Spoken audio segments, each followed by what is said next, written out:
And we're back, here with the Executive Artistic Director of Powerstories Studio, Clareann Despain. Hey, Clareann. Hey! So you have a show coming up, right? Predictor. Tell us about that.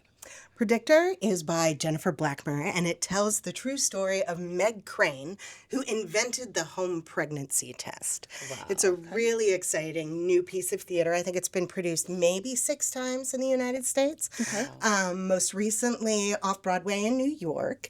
And something we're really excited about is Meg Crane herself will be joining us. Wow. Oh my God, that's super exciting. So when is this set? Home pregnancy test. When did those come about? She worked on it in the 1960s. And something that's interesting and something that you learn over the course of the play is that Meg Crane was a graphic designer. She's an artist. Wow. Right? And she's hired by this pharmaceutical company, Organon, to kind of put flowers on things for women and manage their cosmetic line, especially their line that's related to like aloe. Okay. You know, like the plant? Like the plant, like cosmetics, like personal care. For the, you know, home care. That's what she's hired to do. But her office is in this house that is sort of off the main office building. Mm-hmm. And in the basement of the house are the rabbits. Now, how much do you know about how pregnancy tests used to work? Zero. Yeah. I know some old wives' tales. Yeah. But you gotta trust old wives. Yeah. Yes. Old wives know what's up. Yeah.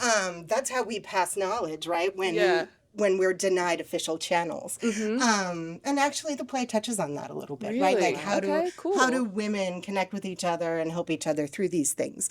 But the rabbit house, so in the basement are these rabbits. Mm-hmm. And the way that a woman found out if she was pregnant was she went to the doctor. She gave a urine sample. Mm-hmm. The doctor would take that urine sample and it would go to a lab like one at Organon. Mm-hmm. And they would inject rabbits, female rabbits, with the urine of a pregnant woman or a woman wondering, right? Or a person with a uterus wondering, mm-hmm. right? And then they would kill the rabbit. And if the rabbit's ovaries responded, then they'd know, yes, pregnant. Whoa.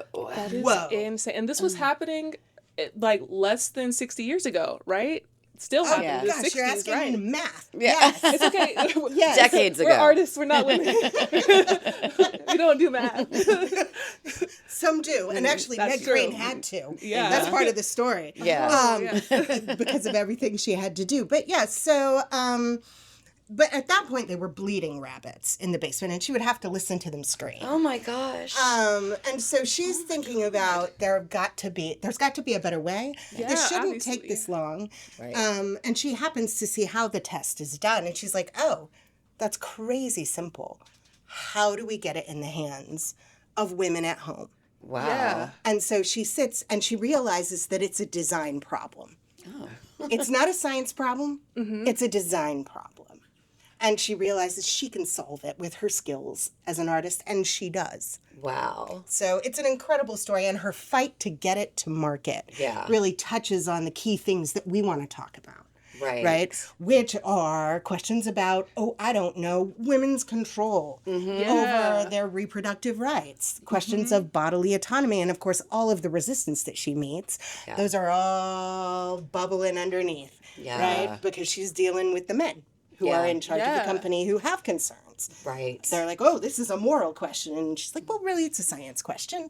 Right? Really, it's just about getting it out there. And so it's a beautiful story. And then it's interjected. It's interspersed because of when it's set, right? With these 60s game show moments. Oh, I love cool. that. Like, just jumps in and out. Like, and it starts with the, who made this? Yeah. You know, and that question is really what sparks the telling of the story. Yeah. And Meg realizing she needs to come forward and claim what she invented because she'd been erased, which happens so often. So that's Predictor, right? Wow. And it's part of our whole season, which is Greater Good, right? Because as we were thinking about the season, we were like, what stories do we need to hear right now? Yeah. We need to hear these stories about women that are doing something amazing, something for people beyond themselves. Something for the greater good. Yeah.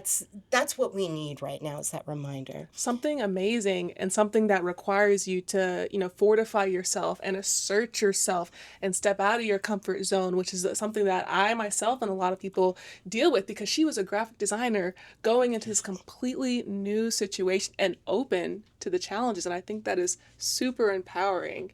So that's awesome. I love that you're producing that story now. Absolutely. Thank you. Yeah, so you have a season coming up. Tell us a bit about that.